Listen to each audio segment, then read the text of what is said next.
दोस्तों, religious conversion क्या ये इंडिया के अंदर हो सकता है? बिल्कुल हो सकता है। अगर किसी एक इंडिविजुअल को लगता है कि वो किसी धर्म की मान्यताओं के साथ अपने आप को एसोसिएट करता है, तो उसको पूरी आज़ादी है कि वो अपने आप को एक धर्म से दूसरे धर्म में कन्वर्ट कर सकता है। लेकिन यहाँ पे बहुत क्लियर कट सुप्रीम कोर्ट में ये बता रखा है हमारे कॉन्स्टिट्यूशन को इंटरप्रेट करके कि आप पहली बात तो किसी को जबरदस्ती कन्वर्ट नहीं कर सकते। दूसरा, आप किसी को झांसा देके, किसी को मॉनेटरी बेनिफिट्स देके, किसी को टेम्पटेशंस देके कन्वर्ट नहीं कर सकते। और अब तो यहाँ पे रिसेंटली बहस चल रही है कि शादी के बिहाफ पे कन्वर्जन नहीं हो सकता। वो खैर एक कंट्रोवर्शियल टॉपिक है, उसमें हम नहीं जाते। अभी के लिए ये पर्टिकुलर न्यूज किस रिस्पेक्ट में आ रही है? एक गवर्नमेंट एम्प्लॉय के ऊपर ये इल्जाम लगाया गया है कि वो ओवरऑल अपनी ऑफिशियल कैपेसिटी में अपनी पोजीशन का गलत इस्तेमाल करके नॉन मुस्लिम्स को मुस्लिम धर्म में कन्वर्ट करने की कोशिश कर रहा था। और जिस प्रकार से वो ये कोशिश कर रहा था, वो चीटिंग कहलाएगी under section 417 of the Indian penal code. इस पर्टिकुलर न्यूज को यहां पे समझने की कोशिश करते हैं। यहां पे पूरा एक सिंडिकेट, एक पूरा रैकेट चल रहा था।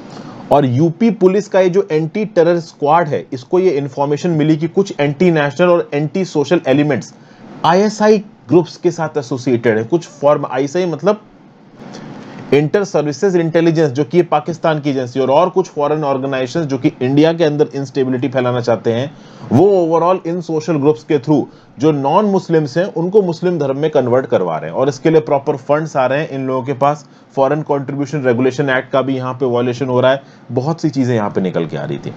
अब एक इंडिविजुअल है यहाँ पे उमर गौतम नाम का, कहा जा रहा है कि ये उमर गौतम और बहुत सारे लोगों के साथ मिलके एक इलीगल कन्वर्जन रैकेट चला रहा था, जहां पे झांसा देके, टेम्पटेशंस देके ओवरऑल लोगों को कन्वर्ट किया जाता था।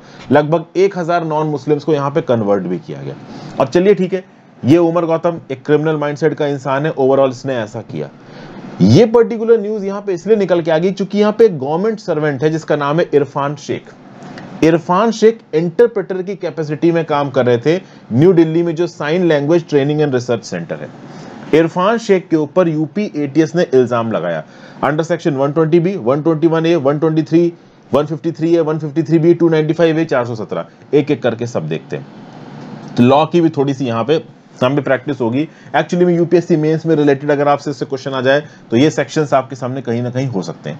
जैसे सेक्शन 120B क्या बोलता है? क्रिमिनल कॉन्स्पिरेसी, किसी क्रिमिनल कॉन्स्पिरेसी में आपका इन्वॉल्व होना। तो यहाँ पे उमर गौतम ने जो कॉन्स्पिरेसी की थी उसमें इरफान शेख इन्वॉल्व थे, और इरफान शेख यहाँ पे गवर्नमेंट सर्वेंट है। फिर section 121A of the Indian penal code. तो भाई सेक्शन 121 के अंदर जो भी ऑफेंसेस लिखे हैं, अगर आप इनको कमिट करने की कॉन्स्पिरेसी करते हो तो सेक्शन 121 से आपके ऊपर लग जाएगा। सेक्शन 153A ये क्या है कि भाई on grounds of religion, race, place of birth, resident, language, अगर आप डिफरेंट ग्रुप्स के बीच में एनमिटी लेके आ रहे हो तो सेक्शन 153A आपके ऊपर लगेगा।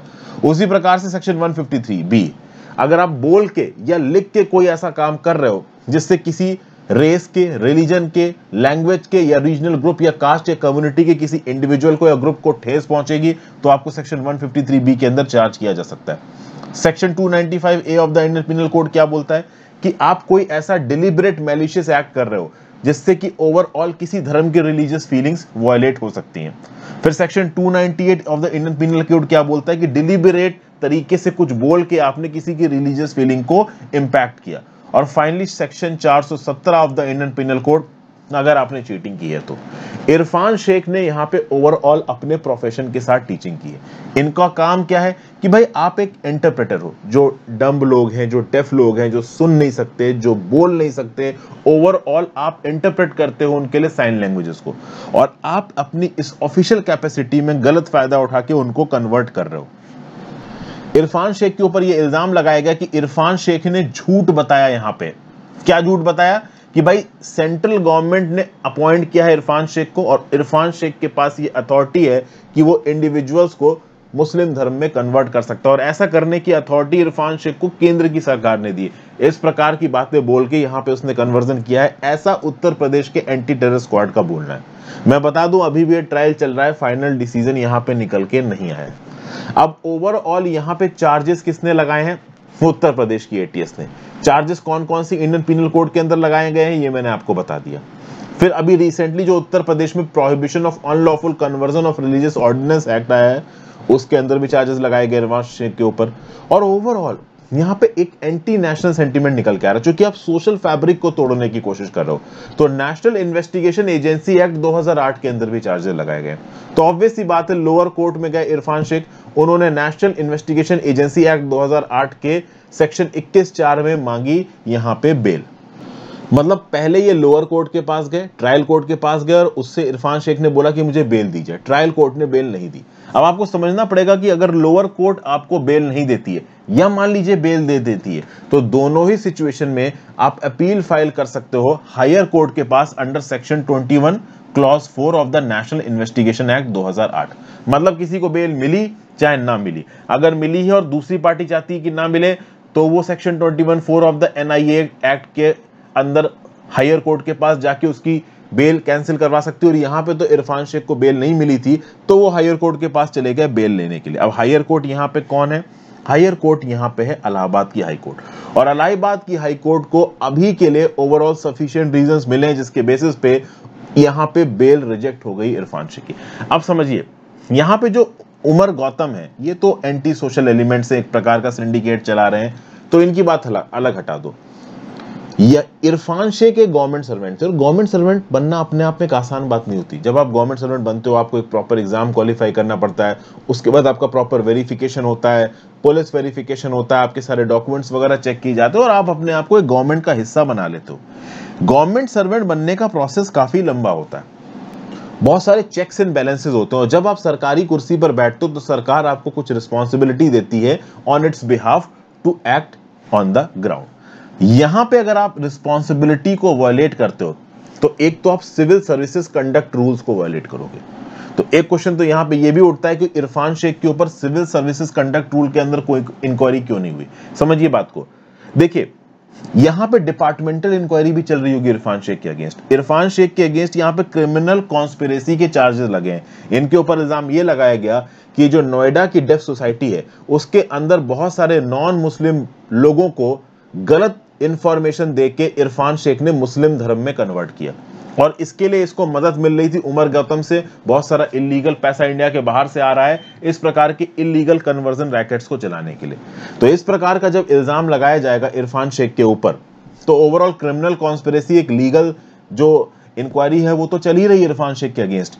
सिविल सर्विसेज कंडक्ट रूल्स के वायलेशन के लिए डिपार्टमेंटल इंक्वायरी भी इनके ऊपर चलेगी। और ऐसा नहीं है कि अगर इनके ऊपर क्रिमिनल इंक्वायरी चल रही तो डिपार्टमेंट इनके ऊपर इंक्वायरी नहीं चला सकता। डिपार्टमेंट अपनी सेपरेट इंक्वायरी चला सकता है अपने एम्प्लॉय के ऊपर, और ओवरऑल डिपार्टमेंट के अंदर भी इनको सजा दी जा सकती है। जो कोर्ट इनको सजा देगा तो वो तो बिल्कुल ही अलग है। यहाँ पे अपनी बेल एप्लीकेशन में जो पेटिशनर थे इरफान शेख, इन्होंने क्या पॉइंट रखा? इन्होंने ये पॉइंट रखा कि देखिए मेरा उमर गौतम से कोई लेना देना नहीं है, मैं उनके सिंडिकेट का पार्ट नहीं हूं, मुझे इसमें नहीं फंसाया जाए।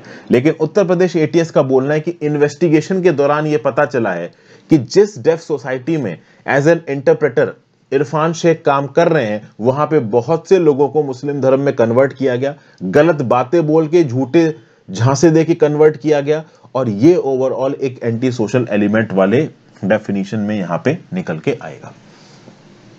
तो इस न्यूज में इंपॉर्टेंट क्या है? न्यूज में इंपॉर्टेंट है ये सेक्शंस।